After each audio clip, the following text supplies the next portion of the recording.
Sicela uMamdi asibongele izwi.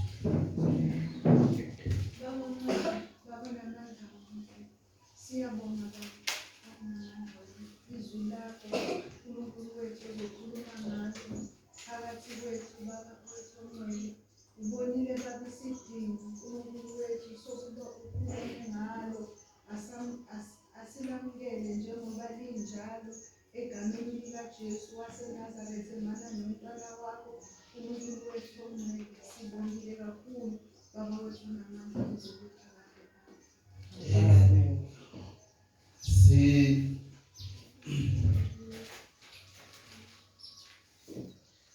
Kunezinkolo eziningi bazalwane esinazo emhlabeni. Now, ngokuyibheka kwami lezi zinkolo ziningi kangangoba every time I discover inkolo entsha kunento eyodwa engiyibona ukuthi ikhona khona. Now, ngiyakhumbula recently ngistudisha ngeinkolo yamaRasta Rastafarian ukuthi kahle kahle bangoba bakholelwa kuyini amaRasta. Now, I notice ukuthi zonke izinkolo esinazo zikholelwa kwinto eyodwa ukuthi uNkulunkulu ukhona. Wonke ama-religion akholelwa ukuthi there is God. And bonke bayakholelwa ukuthi bayaxhumana noNkulunkulu babo ngendlela yenkolo yabo. Amen. Bonke futhi bayakholwa ukuthi banendlela abaxhumana ngayo noNkulunkulu. Futhi bonke bayakholelwa ukuthi uNkulunkulu ungumoya, the spirit. Iningi labo if not bonke. Now, lezi inkolo lezi njengoba zonke nazo zenza ama-claims ukuthi zinobudlelwano noNkulunkulu. Lo nkulunkulu ongumoya. Yini le eyenza ukuthi inkolo yamaKristu icabange ukuthi yona ingcono okanye ihlukile kunalezi ezinye inkolo? Amen. Now, namhlanje ngithanda sikhulume isihloko esithi umsebenzi kaMoya oNgcwele. Amen. Umsebenzi kaMoya oNgcwele. Now, because easy ukuthi nathi sinoNkulunkulu. But it's another question if ngizothi wena ongubani uNkulunkulu wakho? It's another thing ukuthi nami ngiyaxhumana noNkulunkulu ngokumoya bese ngibuza ngithi ubani lo moya lo okhuluma ngaye? Amen. I think that's where thina abaKristu sihluka khona. Ukuthi thina siyamazi uYahweh uNkulunkulu Baba. Ngoba iBhayibheli lisifundisa ukuthi uNkulunkulu ungubaba kithi. Now, uNkulunkulu ngokukaBakristu is the father of all nations. But we also, not only that we have the father, we do have our king. Amen. Is Jesus Christ. And we do have also umuntu wesithathu kulaba babili. Umoya oNgcwele. Amen. But labantu embabizayo ababathathu uyedwa. God the Father and God the Son and God the Holy Spirit bamunye nje. And benza umsebenzi owodwa ebandleni. Now uma ubuza, amen.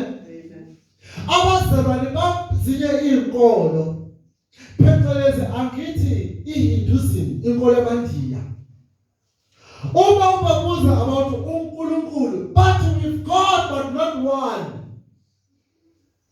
We do have Tarishma, who is uNkulunkulu wenhlanhla. And we do have the Hatma, uNkulunkulu womshado. Now we have, but not one. But kanjani? We have singabasulwane uNkulunkulu oyedwa uNkulunkulu Abraham umuphi yena lo uNkulunkulu wababa Abraham singabaMuslim sikholela kuyena nixhumana kanjani naye hayi sixhumana kanjani through Muhammad niyamazi uJesu yebo uJesu siyamazi umprofeti wafika kodwa uJesu uthi yena uyena yedwa umxhumanisi between thina nobaba cha uJesu umprofeti asimazi siyahluka niyamazi na uma engcwele yebo siyamazi nixhumana kanjani naye ngokukhuleka kuNkulunkulu ngoba uNkulunkulu uma hayi ngathi siyazwana but ngathi asizwani nani maMuslim siyazwana ukuthi njani understand lapha nalapha ukuthi uMuhammad wafika no maMuslim asizwani thina sithi wafika uJesu futhi lo Jesu uzobuya bathi bona hayi wafika uJesu siyavuma futhi uzobuya siyavuma kodwa umoya oyingcwele uMuhammad no lo moya oyingcwele usawuyena uJesu futhi lo moya oyingcwele kusawuyena uNkulunkulu Baba nethuka uNkulunkulu basho njalo nethuka uNkulunkulu wazala indodana no le ndodana ayizalwanga yafunyanwa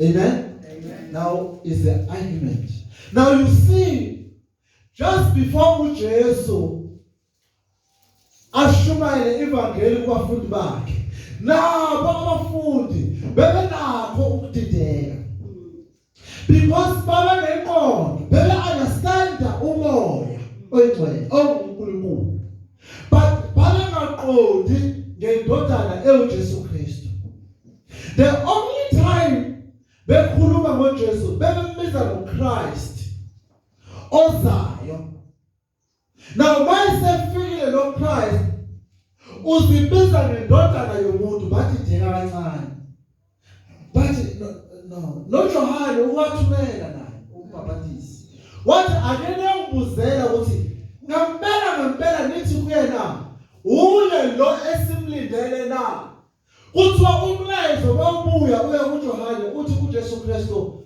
lalelani hambani nomtshela uJohane ukuthi abangaboni sibayabona abafileyo bayavuka kuthiwa umlezo waphindela kuJohane ukuze uJohane abe lesiqiniseko udidwa yini uJohane uyena ombona umoya wamtshela uJohane ukuthi uyena but uJohane mayisekoshiwe elalala nangemfundiso zikaJesu ukuthi lo muntu uzibiza ngendodana yomuntu nawe uJohane wathi akene hambe ngemfuzo ukuthi ngempela ungabe uyena yini na namaJuda ayinakho ukudideka now since nabapostoli bakaJesu behlezi behamba naye bemlalela and again uyabatshela ngaye but it seems our understand now ufika la sikhona ubatshela ezinye izinto now you will notice that from chapter 14 to chapter 17 into yodwa le inkulumo yengosuku olulodwa uJesu ubalandisa ngokufa nokuvuka kwakhe but kunezinto afanele abatshele zona before but you see bazalwane lesika kwesikhathi esenziwa kakhulu kwabosuli now le ndoda ekade inabo olalo iyahamba ibatshela izinto abangazazi futhi abangafisi nokuzizwa now let us hear uthi I did not say these things to you from the beginning because I was with you kade nginani sonke lesikhathi and ngadecide ukuthi since ngisakhona angizokuntshela lezi zinto. Why Jesu ngasicelanga eqaleni? But now I'm going to him who sent me. Now, this is the very first point of the silibheke. uJesu uthi ngiyahamba ngiya kulo ongithumileyo. Okay? Uthunywa bani? But now I'm going to him who sent me.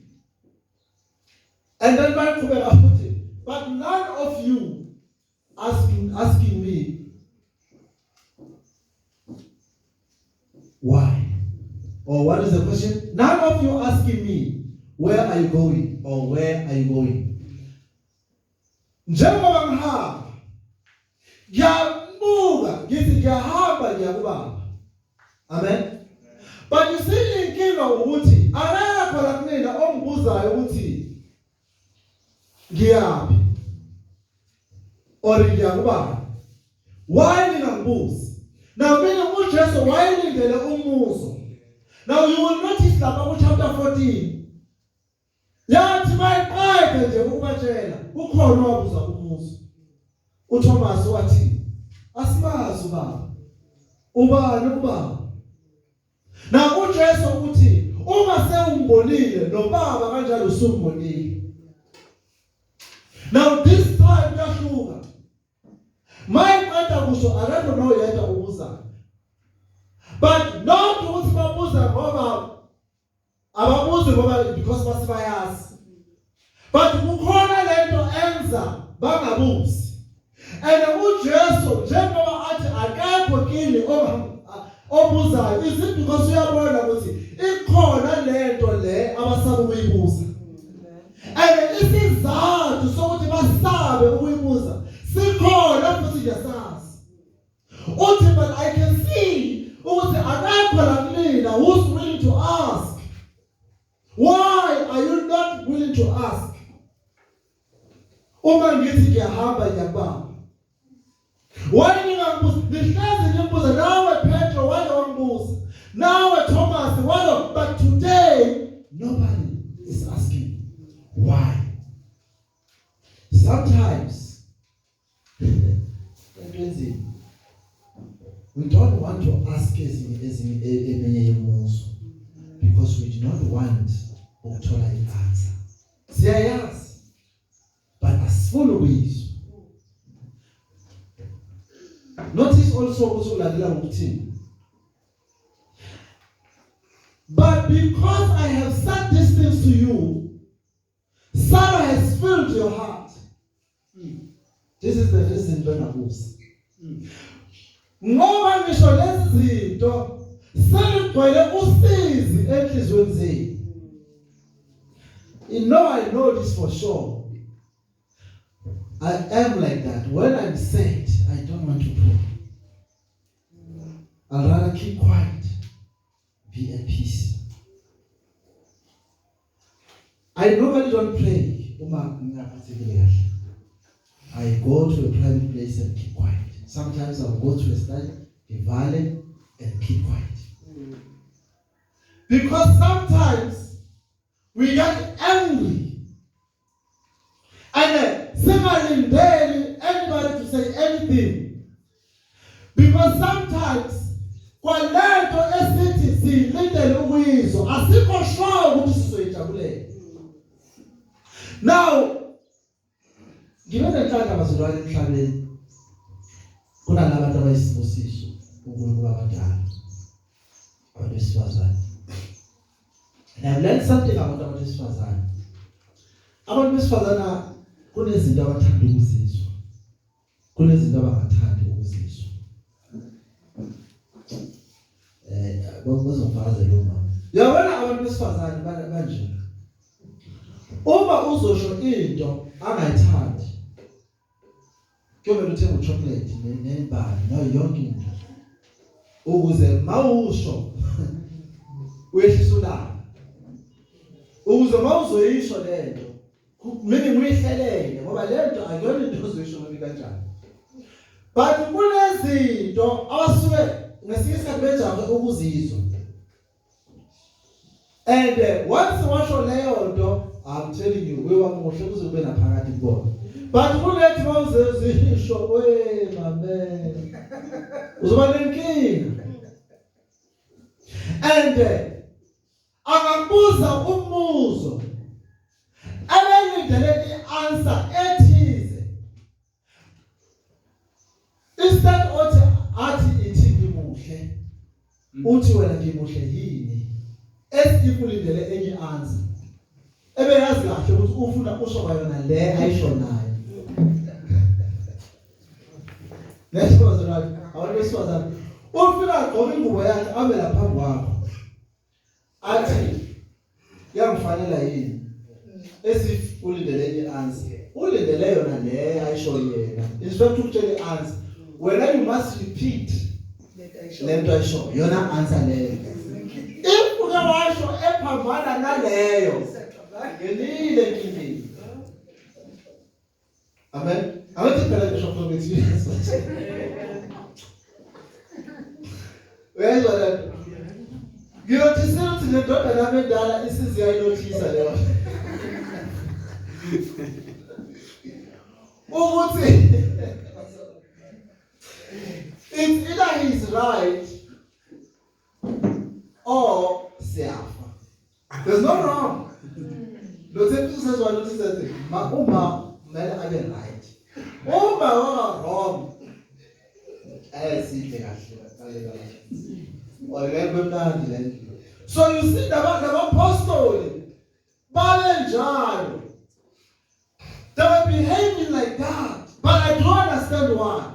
Because even with Jesus, he is always been like a father or a husband to them, taking care of them. But now uzoma tell indaba zokuthi uyabashiya. And they were not ready ukuthi banga accept into enjalo. And therefore they decided to keep quiet.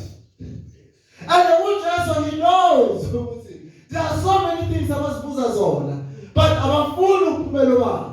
Why are you not asking where I'm going or who is the Father?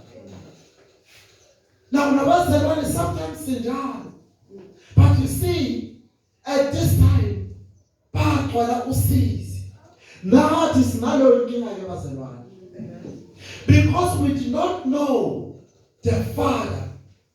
Sasephila osizini. And sina khona namhlanje ukuthi singabazalwane sihlale se I'm sorry so usizi uma sibhekana nenkinga. But uJesu wayezobakhuthaza. But indlela aqale ngayo inkulumo yabethusa. Now nathi uma inkinga sifika siba nosizi siyathuka. Until such point sithole impendulo ukuphuma kuNkulunkulu Baba esikhuthazayo eBhayibhelini noma ezwini lakhe. Bese siyaqala sifuna more and we know we are open to look at the scripture to find answers. Because now sesizwile ukuthi hayi ikhona intuthuzo. Amen. But uma singakabi nesiqiniseko siba lebhek sigcwala usizi. Now nabazalwane ukuthi bagcwala usizi. And Jesus can see that. Amen. Why are you not asking where I'm going? Ngoba ngitshela nezinto senivele nagcwala usizi. Uyababona. Amen. I think everyone was asking, hey, my hamba. Abathi kade be-fisherman bawuyeka umsebenzi basebenza noJesu. Now it was a concern. They will be unemployed if he's gone. The boss is gone, no job. It has happened to us. When we lose our jobs, sitwala usizi. When we lose our loved ones, sitwala usizi. Why? Why? We are afraid. What will happen to you? Yeah. Uma esihambile.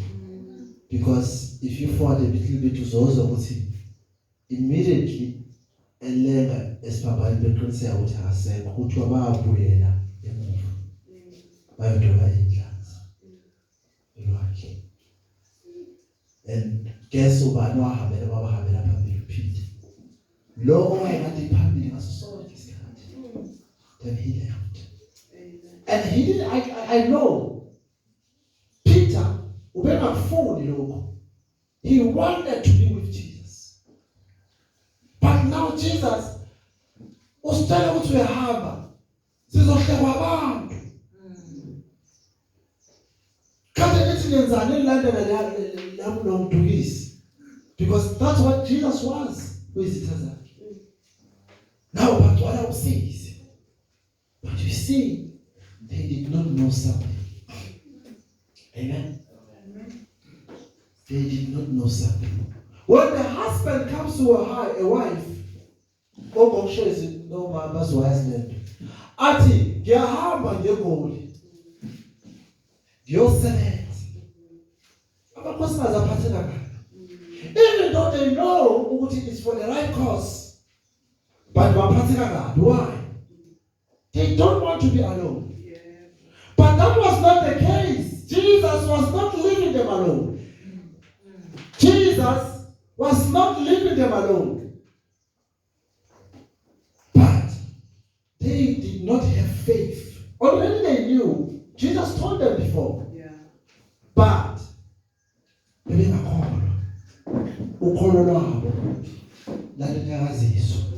and then they were set. Amen? Amen. They were set. They started asking themselves questions. And sorrow filled their hearts. Amen? And they closed their hearts to Jesus. They didn't want to talk. I know my son, one of the days, one actually at the Calvary's place. And we got the letter about 20 seconds talk. And then I said it again. I don't know my house. I said it again. Hey, if I'm not we have access. Why someone? He changed his face immediately. Wathatha amathweso wathenga lapha. Wahamba wayohlala lapha kude wabumba umlomo. Then akaphindana isakhuluma.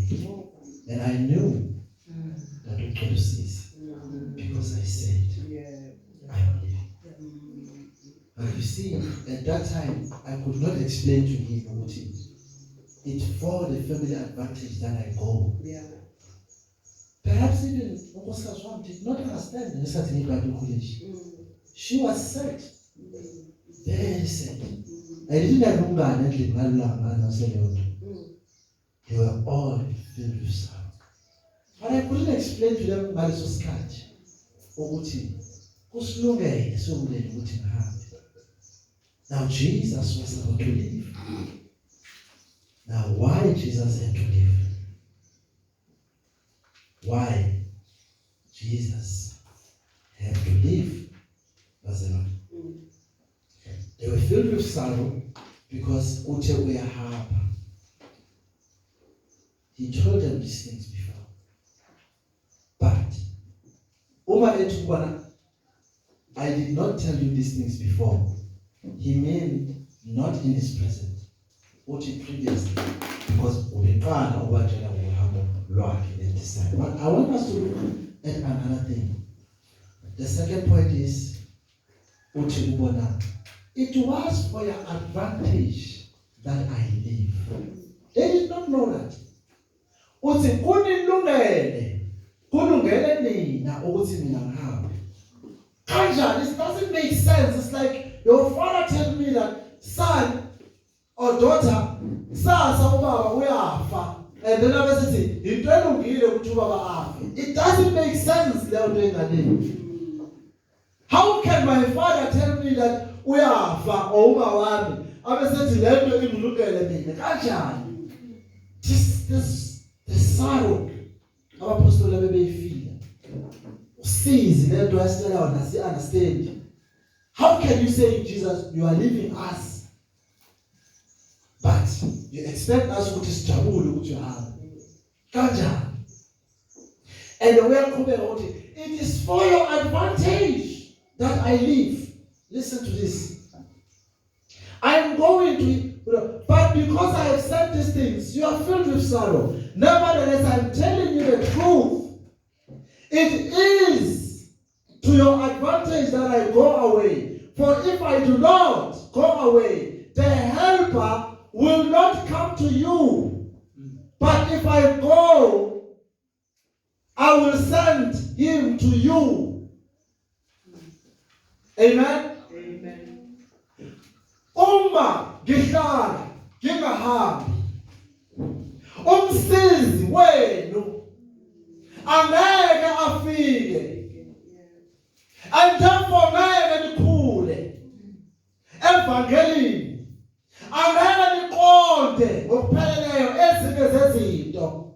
You are spoiled because I was always with you, protecting you, speaking on your behalf. Now it's your turn to go and speak. Let's see, but ngeke ize yenzeke lento uma ngisakhona.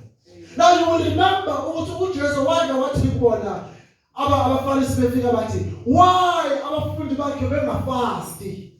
Uthi there is no need ukuthi bafaste because ngikhona mina. Siyaza isikhathi la ngizobe ngingekho khona, then they will fast. But for now, they must just relax. And here, I will speak for them to the Father on their behalf. But they will have to learn at one of the days how to talk to God. But uma ngisakhona, I can see they won't learn. Now I have to live for their good. Mntwana ufanele uye phasithi. Uyahlala wedwa.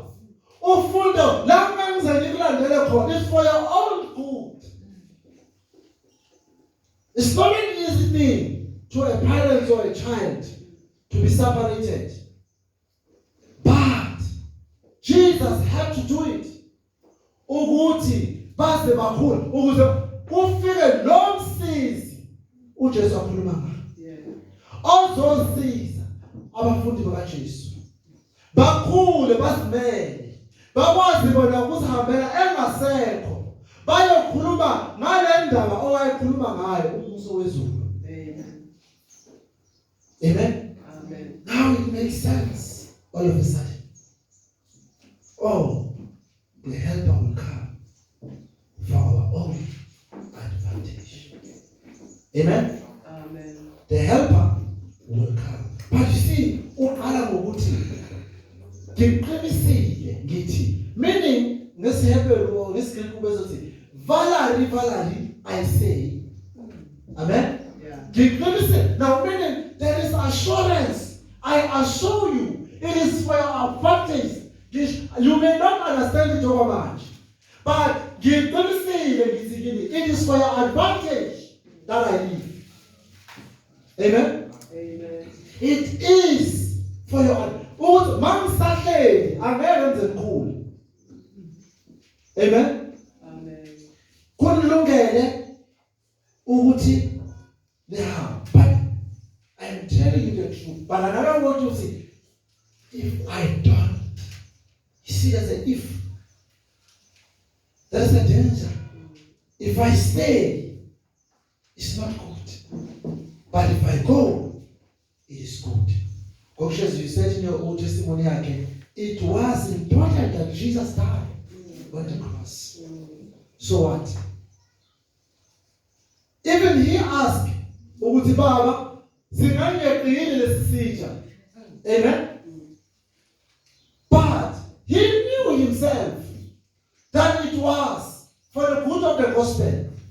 Amen. If he stayed, the church won't be established. Also, ibandla likhulu. And sadly, if that doesn't happen, we will all go to hell. That is not the will of the Father. Yeah. That's why he says, I'm going to he who sent me. Amen? Because lo ongithumile uyena olindele lokho konke. And I must do as he say for your own good. But if I don't, the helper will not come. Amen. If I don't, the help will not come.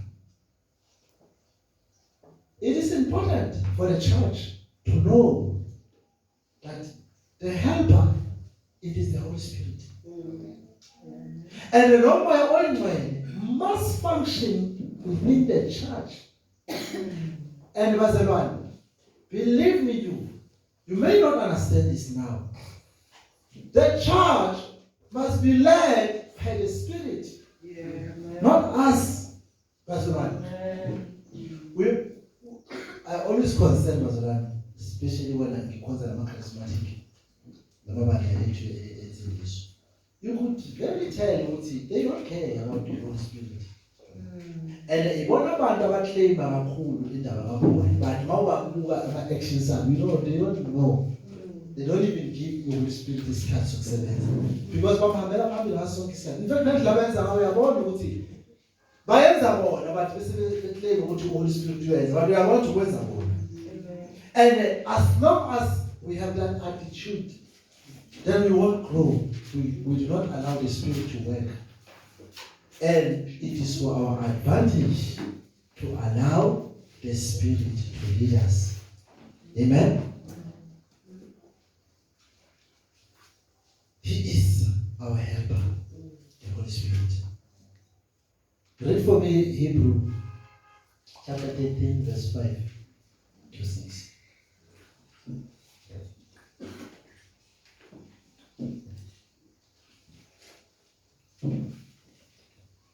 Ukwenza kwenu makungabi ngokufisa imali.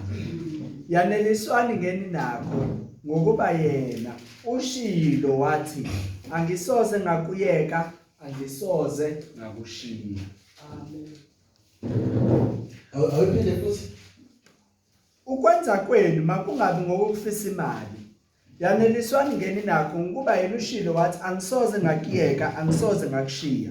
Ukuze sisho ngesibindi sithi inkosi ingumsizi wami, angiyikwesaba umuntu angangenzani na. Because he said, I will never leave you or forsake you. Ukuze nikwazi ukusho lithi uNkulunkulu ungumsizi wethu. Amen. Meaning Jesus was going to leave them, but not leave them. But even if engekho ngokwenyama, bazokwazi ukuqhubeka bathi uJesu ungumsizi wethu. Because this Jesus has sent them umsizi, even though he is absent in flesh. But you will notice also that ukuthi naye umbhalo wamaHebheru ukhonta ihubo likaDavide lapha ku 118. La khona uDavide uthi angesabi lutho ngoba uJehova ungumsizi wami, kanje umuntu angangenzani na. Amen. But what is the most important thing now? God is our helper. Amen. Through the Holy Spirit, who was sent by the Son.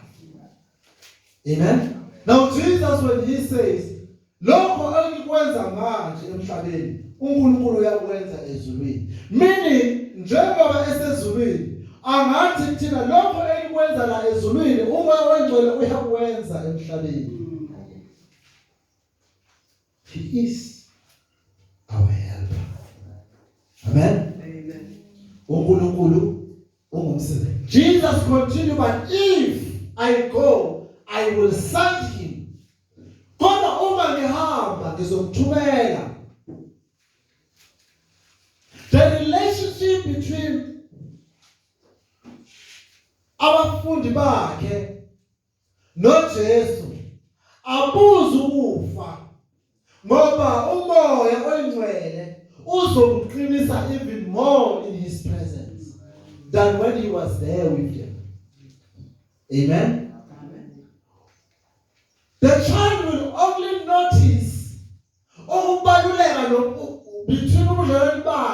umzali uma engasekho ekhaya esekhumbula izinto umzali amfundisa zona, but as long as umzali esakhona umntwana uyatetema. But it was the same thing with Jesus. If abafundi bakhe uJesu wahlala, they were relaxed, they were not willing to work. But if Jesus goes, they will remember izinto uJesu owabafundisa zona through the Holy Spirit, and they will do the work. The church must recognize the Spirit. Amen. Because if ibandla lingagxilanga kumoya, they will never remember lokho uJesu afundisa. But vice versa, asikhumbuli thina lokho uJesu afundisa. Sikhumbula lokho uJesu afundisa kithi ngabapostoli. Because abapostoli bona bafundiswa umoya. Thina sifunda phi kubapostoli? Sixhumana kanjani nabo? Ngomoya oyingcwele. So I always say this. If you do not read the Bible, you cannot claim ukuthi uyakhona. Because the only way ungaxhumana ngomoya oyingcwele is to read the Bible, because lokho okubhalwe eBhayibhelini yilokho umoya oyingcwele wakufundisa abapostoli ababefundiswe uJesu. Therefore bakhumbula base bayabhala befundiswa ngubani? Umoya oyingcwele. Nathi ke sibizele ukuthi sivumele umoya asebenze kithi. Uma we do not do that, then we are not the church of Christ. Amen. Amen. Athi sesifikile isikhathi sokuthi nalabo abamkhonzayo bamkhonze ngokomoya. Why? Owesifazana ubemile ethi thina nabaThutha asidlelani. Nina nikhomba iJerusalema ithempele lithi uNkulunkulu kulapho. Thina singama-Israyeli sikhomba intaba sithi ubaba wethu ulapha ya uJakube, sikhonza uNkulunkulu wakhe. But uJesu uthi zonke lezo mpendulo zi-wrong. Akasezu ukukhonzwa ngezintaba noma akasezu ukukhonza ngezindlu, kodwa ngifuna abantu abazomkhonza ngomoya. Amen. We want people who will, I think it's John chapter 4, umfazi womSamariya. Sesifikile isikhathi la ibandla lefanele limkhonze ngomoya, hayi ngezintaba. Le engaphesheya lapha kwemzinyathi. Khona engaphesheya komzinyathi indaba abayakiwa. Baze bahambe indawo sibamela bejahe entabeni. But umoya awukho. But Jesus wanted that. You can't run to the mountains anymore. Neither to izinto zelezindle zakhe nezakhe. But the Spirit must work in you. Do you have the Spirit working in you, husband? You must have the Spirit working in you. They must understand, even namhlanje, ukuthi the advantage of the church, it can only be realized uma kuphela ibandla liholwa umoya. Read for me Galatians chapter 5 verse 16.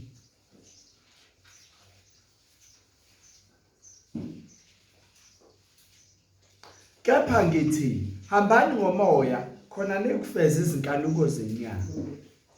Ngokuba inyama ikhanuka okuphambene nomoya, kepha umoya ukhanuka okuphambene nenyama. Ngokuba lezi izinto ziyamelana ukuze ningenzi lokho enikuthandayo. Kepha uma niholwa ngumoya aniphansi komthetho. Amen. And I like this part. Ningayenzi lokho enikuthandayo. You see, this one, yazi inkinga le. I remember in one of the letters you will find that lapha uMary uthi uNkulunkulu bayikhuluma nabantwana bakaIsrayeli. ningalandeli inhliziyo zenu ngoba inhliziyo zenu zizomdukisa. Now that is the problem I always see in the church today. People bafuna ukwenza njengoba befuna bona into ezintando yakhe. To a point where umfundisi end up ungazi ukuthi lo mzolwane ngimkhuze engamkhuzi uzolimala because uyambona ukuthi kwa leyo mfundelayo ngaphansi akayizwa uqhubeka nani le oyifundile wathi ayenziwe because umuntu unjalo uhleze ufuna ukwenza intando yakhe and lapha abanisi ngoba nje umoya usungasekho and umoya uyena osibumbayo once simthatha simfaka under a pulpit then we'll have the problem because usibuza uthanda ezinye izinto la ezakhe nawe uthanda kwa and zonke lezi zinto esizithathayo ziyaqhatha. That's why bazalwane ubona emathaveni kancane kuyaqhubuzana wonke umuntu wenza intando yakhe angithi wonke umuntu ufuna utanda la hana ndaba ukuthi nayo omunye ushayisa kushona le jukebox le ufithi ulibango omunye ufaka uphansi lakhe ishume ngoba ufuna ukudlala ingoma yalo nayo lomunye ufuna uphansi elakhe ngoba ufuna angithi manje inyama efuna elithandayo but ngokomoya ibandla ayenzi umathanda. We follow the spirit. We follow what is written. Amen. We follow what kunezinto zoba la uqiniseke ukuthi izona abafundisi bakukhuza bathi akuyona. Don't feel sorry. Ungabi nosisi. The helper will help you. Amen. The helper will what? Will help you. Because Jesus usishiyele umsisi. Athi angenishiye njengezindadane but nginishiya nomduduzi. Amen. Jesus has not left us as orphans, but he has left us with a helper, the Holy Spirit. Amen. Amen. Amen. Read for me Ephesians 3:14 to 17.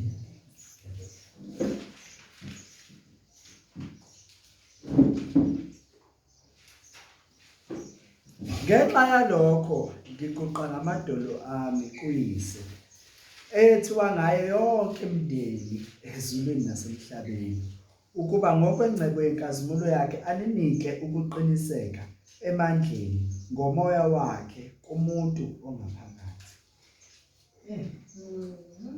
Aninike ukuqiniseka ngani bazalwane ngomoya wakhe. That means isiqiniseko sethu sime kumoya oyingcwele. And bazalwane hayi lo moya lo simqhaqelayo hayi lo khamba manga akawakhamba manga lo simkhonzayo hayi lo sikhulumisa izinto esingazazi wathina. Amen. But sithi lo khuluma into ezwakalayo akhulume in a different language. See, uma sibe lapho sinesiqiniseko sokuthi uNkulunkulu is at work in us. Amen. Amen.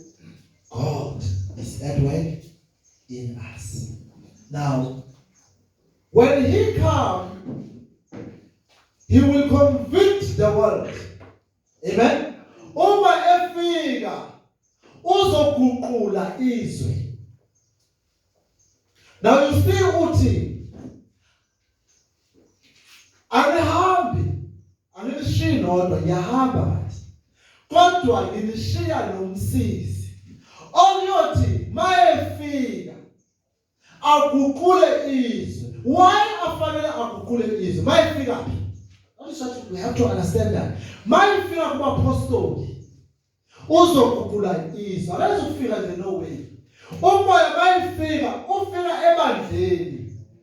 And mayefika ebandleni ibandla limele lihambe liyosho lento esho umoya so that izwe lizoguquka. But ibandla alizokwazi ukuyosho izinto ezweni lihamba lodwana umoya engekho abantu ngeke baguquke. Ngoba abantu abaguqulwa ibandla.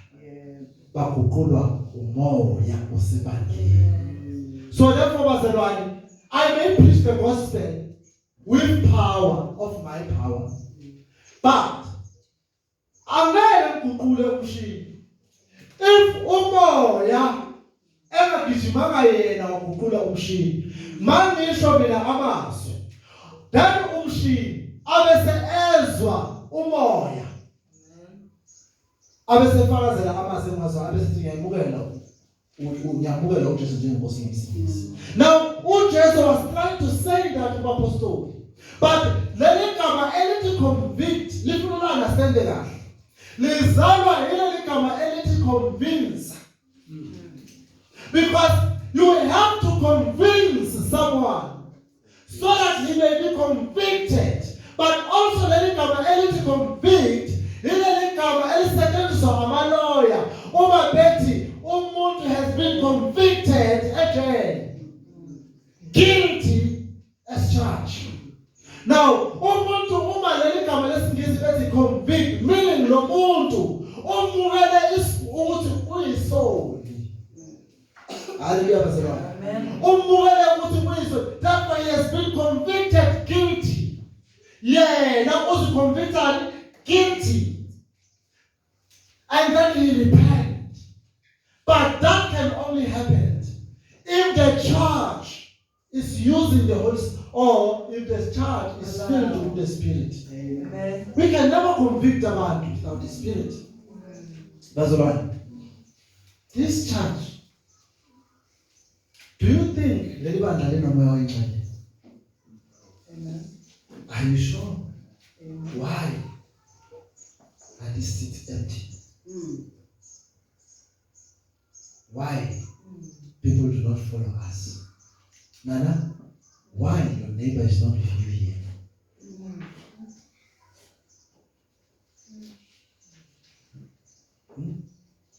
Sister, why are you coming alone? Why are you coming alone every Sunday? Amen. If indeed the Spirit of God is at work in us. Mazola, we must ask ourselves questions. You see, it's another thing to come here every Sunday, say, worship, nice. Are we doing the work of Christ? No. The primary work of the church is to convict the world. Umsebenzi wokuqala webandla before yonke lento enye. Le setup ipika 9 is just additional ukuthi sikwazi ukwenza njani? To convict abantu basemathobeni. To convict abantu baselingelayo. Amen. If that does not happen, let us pray that the Holy Spirit must come to convict the world to us by the Holy Spirit. Amen? There must be such things. The conviction of the Spirit. Admit of guilt. Convincing that they are guilty. And the last thing is that they must be reproached. Amen? Babwele emuva. Kumele bazisole abantu uma bezwa lento ezishoyo. But ngeke bazisole abantu uma sikhuluma basibone sifana nabo. Kumele basibone sihlukile. Well, the wonderful news. One of the days bengilalela umsakazo. Omunye umsakazo odumile othandwa kakhulu, it was 3 o'clock and noma around 3 ngangisetheksini ngedrobheni. And then wathi I know ukuthi ngempela ningitshele iqiniso ukuthi kwenzeka kanjani ukuthi uNkulunkulu Baba esahleli esihlalweni bese kuthiwa uNkulunkulu Ndodana naye uyinkosi, ngoba sina siyazi ukuthi inkosi iqala ekhothame uma nxa indodana ehlala esihlalweni. So nina amaKristu nithi uNkulunkulu Baba ukhona noNkulunkulu Ndodana iyadida lento. Guess who says that? You wanna know? Utshata umfowabo. Now today Utshata has made it live ukuthi yena usindisiwe uzalwe kabusha, meaning he understands the relationship between uNkulunkulu Baba noNkulunkulu Ndodana. And I know the reason why uzwile konke lokho amandla akamoya oyingcwele. Amen. He was convicted It was a couple of years ago he was and I wish I pick up people but sadly I couldn't. But recently, still the same. Glory be to God. But how it happened, the helper has helped the church. Ukuthi umuntu omkhulu njengaye emhlabeni amukele uJesu. Amukele ukuthi futhi uyisuli futhi ufanele ukwehlulela. But wamukela ukuthi umsana kaJesu Kristu bawube nawe. And now sitting uJata. You know, if you know Jata Mazebani, you will understand why I'm excited. He is many things. Ezingeke zahambisana nevangeli. Umuntu wakaZulu oqhalela kakhulu esintwini. Westmart bekade concert kofakazi. And ofakazi banezinto abangaqhalela kuzona esizishoyo thina. Eziningi. But today he has seen the light. Why? The Holy Spirit. Yeah, my Lord. Say, follow him, come on,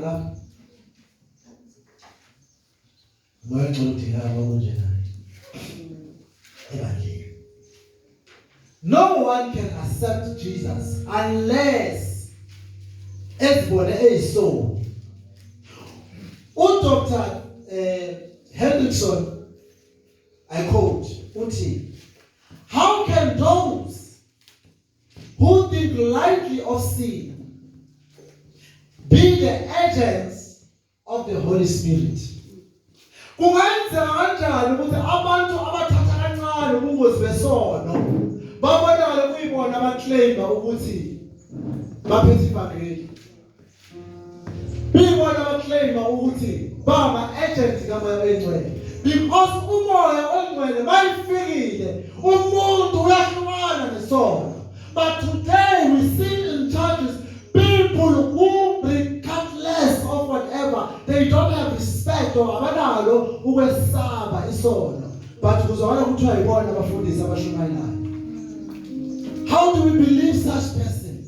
That is why bazalwane standing here, akekho umfundisi lo yedwa ofanele ayenze noma kanjani abesenze excuse athi naye umuntu. No, we do not accept such. What we conclude is that the Spirit is not at work in this person. He needs the Spirit, and the church must be careful. We don't need people who don't have the Spirit to claim ukuthi baba agent kaMoya Oyingcwele. uCharles Spurgeon uthi, the sad thing is to see a man with an empty hand going around the garden, throwing the seeds, yet he knows that there is nothing in his hands. You cannot go around and say, uthi uyotshala imbewu ungenalutho esandleni. Bazalwane. Uthi uDr. Warwick Edward Cole, the sad thing that I ever seen is to see an empty glass try to overflow. Because what happened to the empty glass when it tried to overflow? It will shake itself until it breaks. Because it's empty. It can never overflow. So we are the church that needs to work. The other thing is, the Spirit will convince them concerning righteousness. Umoya Oyingcwele uzobasiza ngobungcwele. Amen bazalwane. Uzobasusa esonweni, abaxwayise ngokwehlulela, abese ebabizela ebungcweleni. Umoya, umsebenzi kaMoya lo bazalwane, is the work of the Holy Spirit in the church. The last point, He will guide them to the truth. Amen. Uzobaholela kuphi bazalwane? When this, concerning the righteous, because I go to the Father and you will see me no longer. Concerning the judgment, because the ruler of this world is judged. Ngokuba lo phethe lelizwe okusathana bazalwane. Uma usehlulelwe yena. Balekeni ngasokhuluma kakhulu ngale. But I still have many things to say, but you cannot bear them now.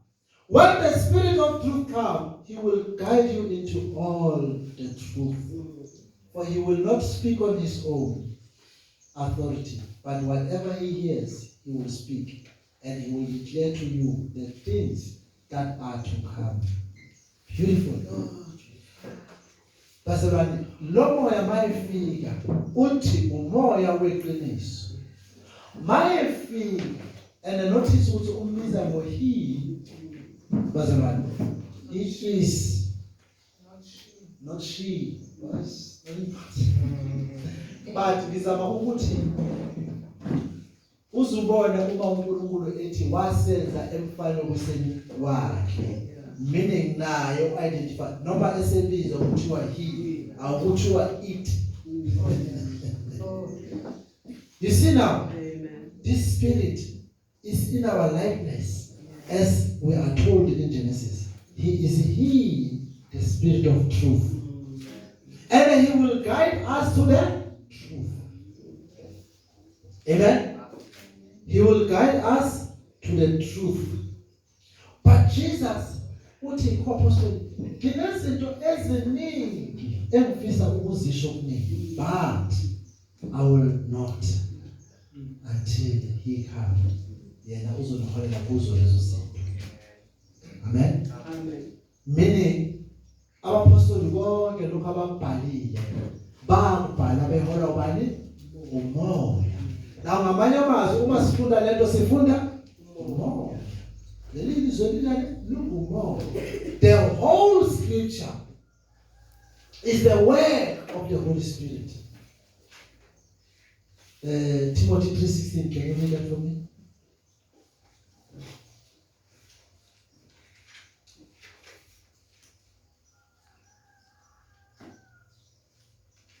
First Timothy. Yeah. 2 Timothy 3:16. Yonke imibhalo iphefumulelwe nguNkulunkulu, ilungele ukufundisa, nokusola, nokuqondisa, nokuyala ekulungeni, ukuze umuntu kaNkulunkulu apheleliselwe yonke imisebenzi emihle. Yonke imibhalo injalo bazalwane iphefumulelwe. It's a spirit. Amen. Ukuze ilungise umuntu bazalwane. It is the spirit of truth, meaning He is trustworthy, He is reliable. Amen. He is the spirit of truth. He will declare the things to come. That is why we've got the book of Revelation. But we know what is going. How? Because the helper has helped us to know the Holy Spirit. And even the Revelation, even our apostle master, there will be false teachers. And there will be false prophets. Not just on the one who showed up. And it's not fast. Who do that? The Holy Spirit. The Holy Spirit. Amen? He will lead us to the truth, meaning whatever that they wrote, it was the truth. Amen? 1 Peter 1:25. Or read for me.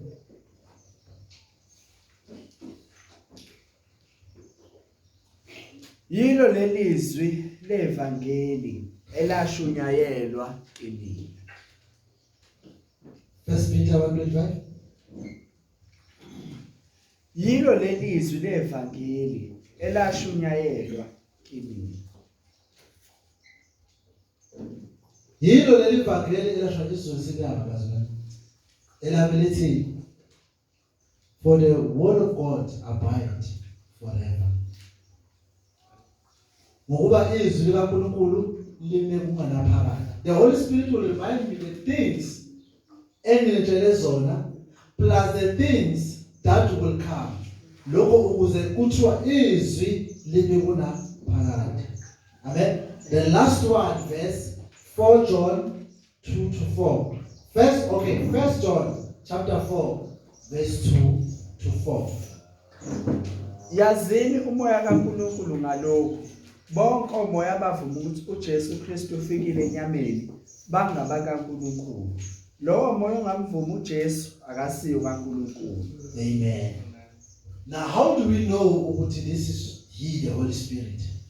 He who testified that Jesus is the Son of God, that is the Holy Spirit. But lo ophikisana nokuthi uJesu akayona indodana kaNkulunkulu, that is not the Holy Spirit. Now uthi lana bahloleni omoya. Sibahlola ngani bazalwane? Ngezwi. Ngokuba omoya benza njani? Batholelana. If lo ongathobeli lo umuntu akhulume into engekho la bathi ngiyafunda la amphikise ngiyabhala iBhayibheli ngiya understand ukuthi kwenzakala lo muntu. Something is wrong bazalwane. In conclusion, uJesu waya kuBaba. Ne? Kwakubalulekile for ibandla ukuthi uJesu aye kuBaba so that umoya weqiniso afike kuthina asiholele eqinisweni likaNkulunkulu. Amen. Ukuze umoya afike kuthina. That's why in John chapter 18 I say, I will not leave you as orphans. I will come to you. Yet little while the world will see me no more, but you will see me. Now, only the church will testify of the Spirit, not the world, but those abakholwa kuNkulunkulu. Matthew 20:20, but I will be with you to the end of age. Meaning Jesus is with us. And uzohlala enathi kuze kube sekugcineni. Meaning asidingi ukuba sosizini. Asidingi ukukhathazeka ngoba yena unathi. Kanjani na? Through the Holy Spirit. Asukumene ngenyawo. Sibonge uNkulunkulu ngomoya